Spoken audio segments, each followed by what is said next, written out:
Number 1 Bhojpuri site bhojpurimirchi.com।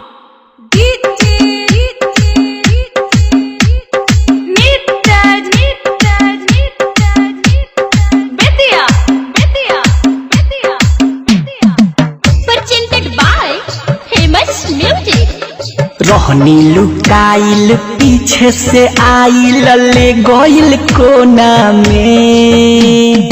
रहनी लुकाइल पीछे से आइल ले गइल कोना में। दब दिहस धके भर के भके देवारा मटखोना में। रहनी लुकाइल पीछे से आइल ले गइल कोना में। दब दिहस धके भर के भके देवारा मटखोना में।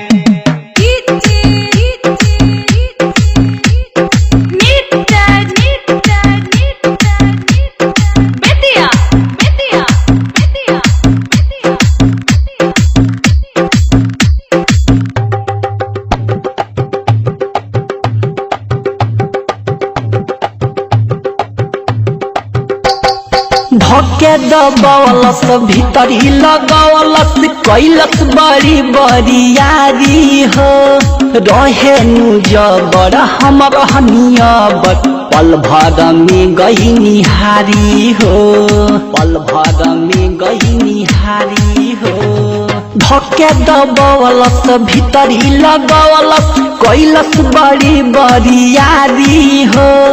रहे नु जबर हम रहनियबर पल भर में गई निहारी हो। रहे ना आशा हो जाई दासा कोई दिहलस चोना में। रहे ना आशा हो जाई दासा कोई दिहलस चोना में। दब दिहलस धके भर के भके देवरा मटखोना में।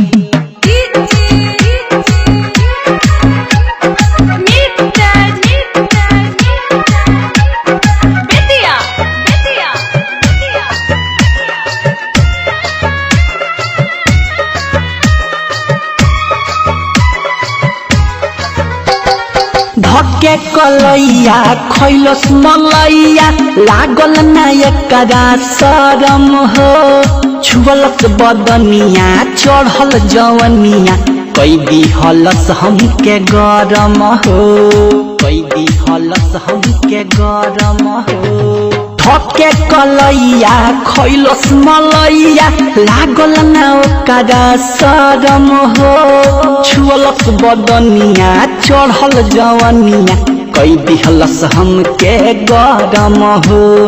राइटर राजेश कहे संदीप बालेश्वर भरत से टोना में।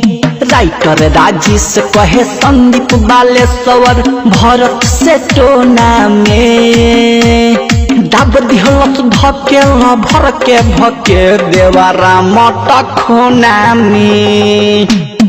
रहनी लुकाइल पीछे से आइल ले गइल कोना में। रहनी लुकाइल पीछे से आइल ले गइल कोना में।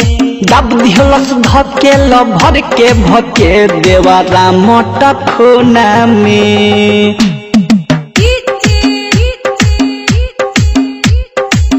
Number 1 Bhojpuri site bhojpurimirchi.com।